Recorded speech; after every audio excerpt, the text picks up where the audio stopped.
আমরা মূর্তির বিরুদ্ধে কথা বলছিলাম বিদায় আমাকে ধরে ধরে নিয়ে গরম ডিম দিছেন, আয়না ঘরে নিয়ে হাত পা উপরের থেকে বাইন দেয়া ল্যাংডা করে পিটাইছেন উলামা একরাম রে।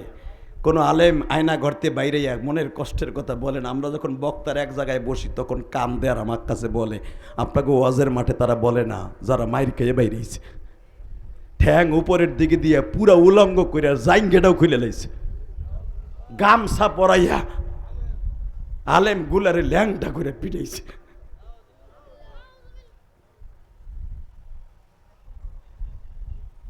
জানেন অত্যাচারের সীমারেখা আলেম উলামার এই সারিগুলা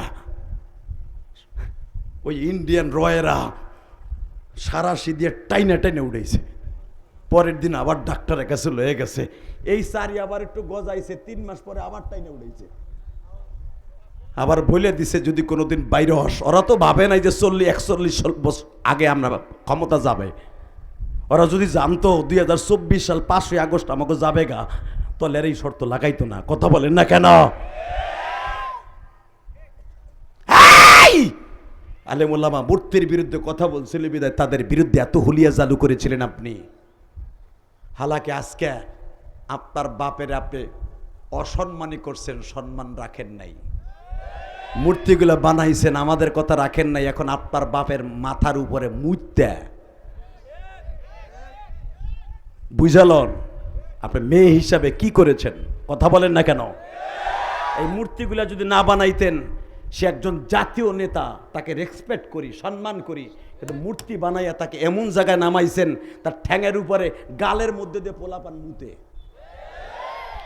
আমরা মূর্তির বিরুদ্ধে কথা বলছিলাম, আপনি আমাকে ধরে ধরে নিয়ে মামলা দিচ্ছেন। না, আমরাই সঠিক বলেছিলাম, আপনিই ছিলেন বেঠিক।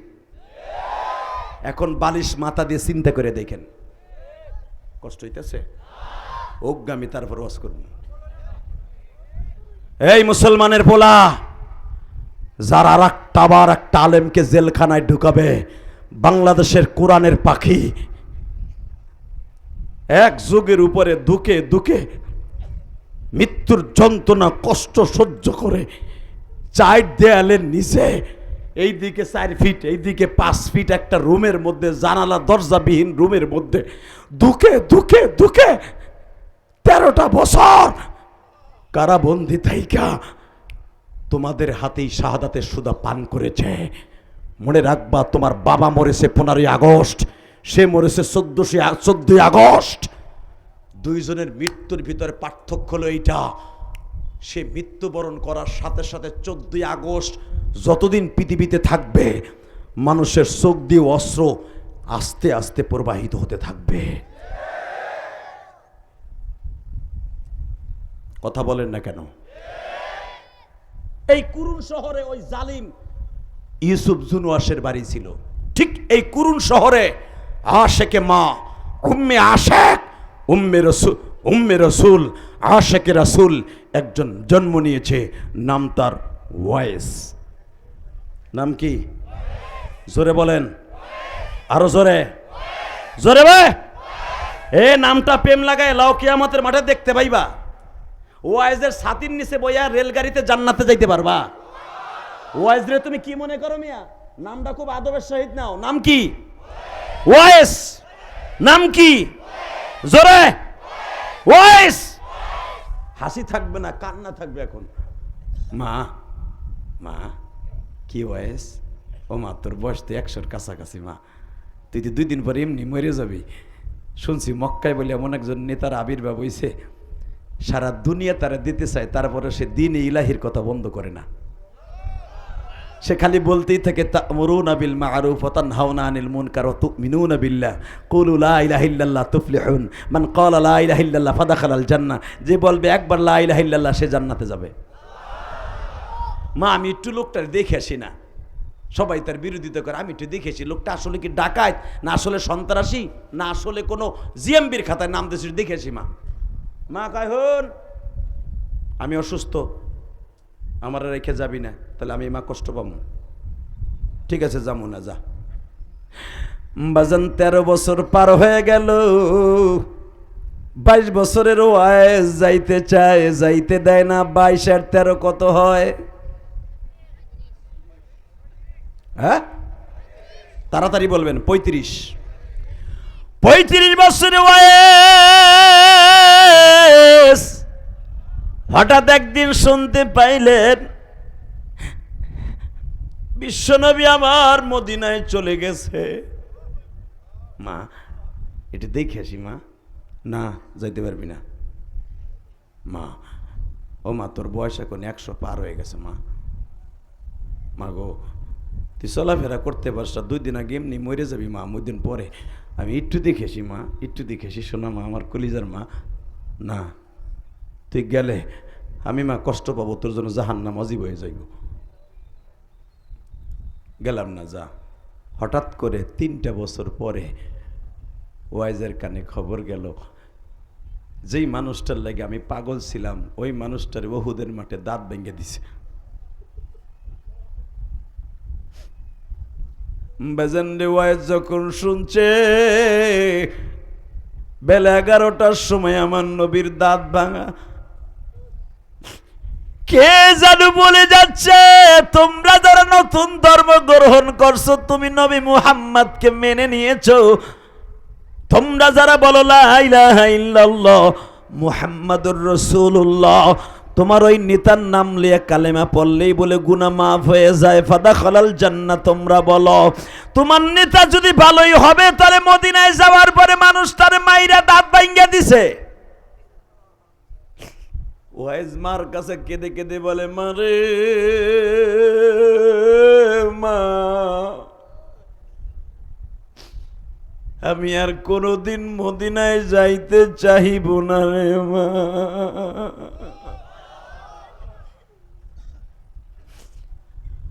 ওয়াইজের মা জিজ্ঞেস করে, কেন যাবি না?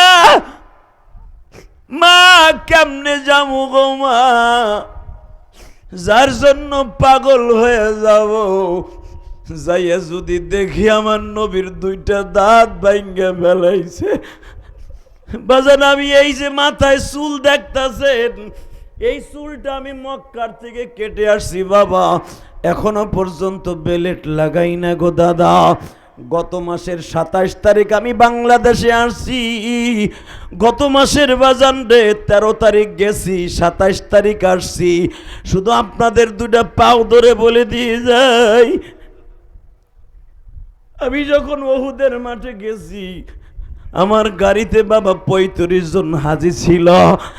যখন যেইখানে আমার নবীর দান মোবারক শহীদ করছে, বাবা মাকবারে শহীদাইন, যেখানে 70 জন সাহাবী ঘুমিয়েছে, ওইখানে যাইয়া যখন বললাম ওই যে রসুলের প্রিয় সাহাবী হানজালার কবর, ওই যে আমার নবীর সবচাইতে প্রিয় সাহাবী মুসাইব বিন উমাইরের কবর, ওই যে রসুলের প্রিয় সাহাবী নতুন বউ লইয়া ঘুমাইয়াছিল, কে জানো সকালবেলা বলতেছিল, তোমরা যারা নবীর কালেমা পড়ছো, তোমার নবী আর দুনিয়ায় নাই রে, মাইরে ফেলাইছে।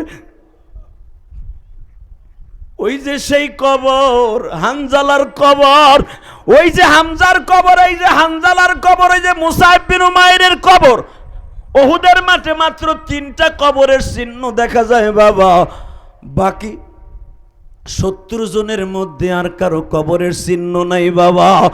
আমি যখন বললাম হাজিরা রে, এই যে এমন 3 জন ব্যক্তি, যেই হানজালা বিবি লইয়া সকালবেলা ঘুমাইয়াছিল, ফরজ গোসল ওয়াজিব হয়ে গেছে, হঠাৎ করে নাপাক অবস্থায় কানে খবর গেছে, তুমি যেই কালেমা গ্রহণ করছো, ওই নবী আজকে দুনিয়ায় নাই।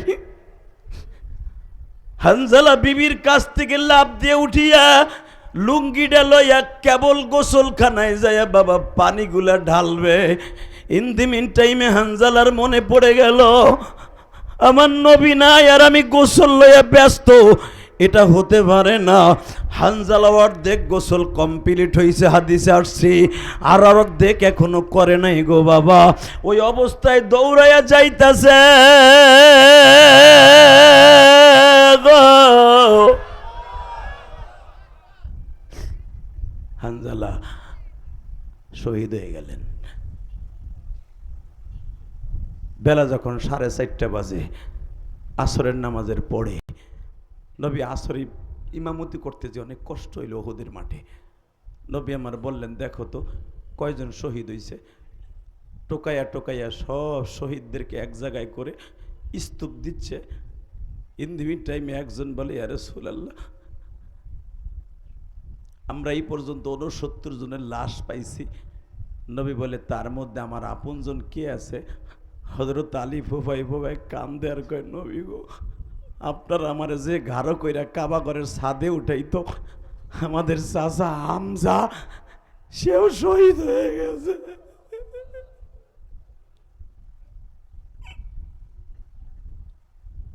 কারণ হামজার কথাটা আগে বলে নাই, কারণ আমার নবীর দাঁত ভাঙ্গা, লোহার হেলমেটের রড এখান দিয়ে ডুইকে হিন্দে বের হয়ে গেছে। কারণ হানজালার খবর যদি নবীর দেই, আমার নবী হয়তো অসুস্থ হয়ে যাবে। কারণ হানজালা যেই বান্দির দুধ খাইছে, আমার নবী ওই বান্দির দুধ খাইছে। এক তো আপন চাচা, আর এক দিক দিয়ে আমার নবীর দুধ ভাই।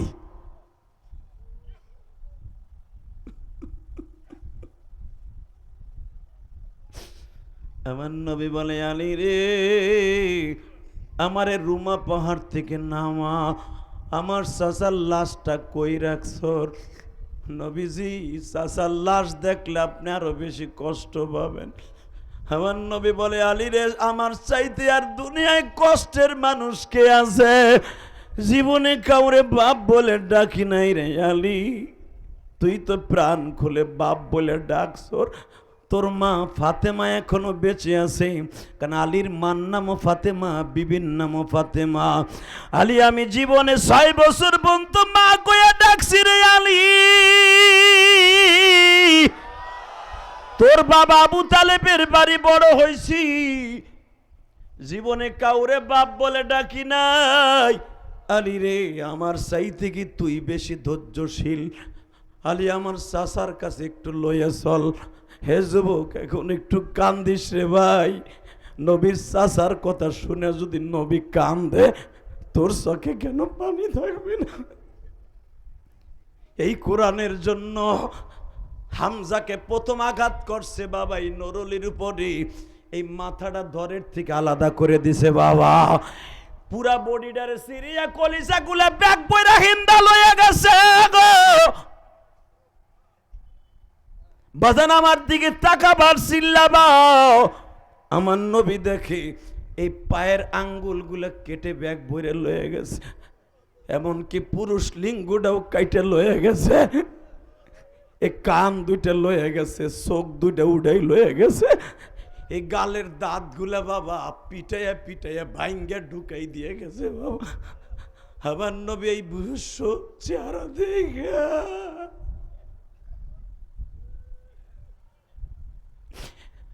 69 জন সাহাবীর মধ্যে চাচার রক্ত মাখা বডিটারে বুকে নিয়া যেই দাঁত দিয়ে আমার নবীরে বাবা শক্ত গোস্ত গুলা হামজা আমার নবীরে ছোট্ট কালে সাবায়া সাবায়া খাওয়াইতো গো। কোলে বসায়া বলতো, ভাতিজা তোমার বাবা নাই, আমি তো আছি।